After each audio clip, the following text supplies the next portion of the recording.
Moi, je vous conseille d'aller évaluer vos compétences actuelles. Comment ça se passe? C'est que vous allez déjà analyser votre parcours professionnel et éducatif, hein, dans le sens les diplômes et certifications, etc. que vous avez obtenus. Vous allez ainsi pouvoir identifier vos compétences et vos expériences qui sont transférables au métier de business analyst. Par exemple, vous avez fait des analyses. Par exemple, vous avez un métier qui faisait appel à pas mal de compétences en communication. Ou alors, vous avez fait de la gestion de projet, etc. Donc ça, c'est vraiment important de balayer toutes vos expériences et vos diplômes, certifications et autres pour lister vos compétences. Alors attention, hein, quand je parle de compétences, même si vous êtes par exemple un étudiant, donc là pour le coup c'est pas vraiment une reconversion, mais je prends un exemple volontairement sans expérience. Vous avez peut-être fait une alternance, mais peut-être pas du tout. Comment identifier vos compétences? Mais peut-être que, je sais pas, vous faites de la peinture et vous avez une capacité à être créatif.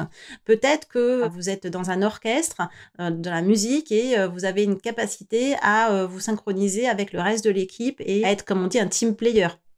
Peut-être que vous êtes dans une association sportive ou alors au bureau des élèves et vous avez peut-être été trésorier d'une association et en ce cas-là, vous avez cette compétence-là. Donc, identifiez vos compétences. Alors, bien entendu, là, je parle quand vous n'avez pas d'expérience ou très peu d'expérience. Si vous avez déjà une carrière derrière vous, regardez. Alors, on va prendre cet exemple-là. Moi, j'étais contrôleur de gestion, typiquement.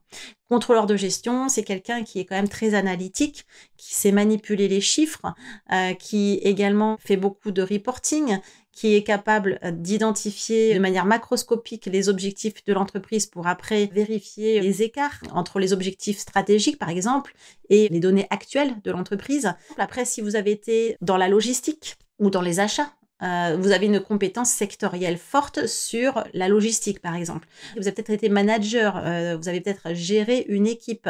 Peut-être qu'aussi vous avez fait en tant que responsable communication, vous avez fait du recueil des besoins, ou si vous étiez commercial aussi. Les commerciaux aussi se dirigent souvent vers la business analyse.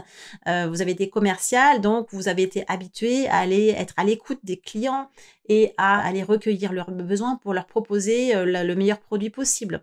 Vous pouvez aussi avoir été dans le marketing, très fréquent également. Là, vous avez la capacité également à proposer des solutions. Comment vous expliquer ça? Le marketing, c'est comment inciter, comment quelque part donner envie d'utiliser un produit ou de l'acheter. C'est important quand on est business analyst parce que quand on propose une solution, l'objectif, c'est que cette solution, elle soit prise en compte par les utilisateurs, vraiment utilisée et non pas contournée et qu'ils aient envie. C'est vraiment la notion de conduite du changement. Quand vous êtes dans le marketing, vous avez peut-être eu cette compétence-là pour permettre aux utilisateurs d'avoir envie d'utiliser votre solution. Et puis alors, j'ai vraiment des tonnes d'exemples qui pourraient me venir en tête. Si vous êtes, par exemple, dans un pôle métier, donc pas forcément un département d'entreprise, mais vous avez été responsable de produits, peut-être que vous avez dû faire un petit peu toute la chaîne de valeur de votre produit, depuis la recherche et développement, peut-être les business cases, donc l'analyse de rentabilité d'un futur produit. Peut-être que vous avez dû être aussi en mesure de parler avec les équipes informatiques pour les aider à mettre en place un système informatique qui corresponde à votre produit, etc. Donc, analysez votre parcours et regardez quelles sont les compétences qui pourraient être transférables. Et puis, évidemment, c'est aussi à cette étape-là, vous allez pouvoir, à contrario, identifier vos lacunes.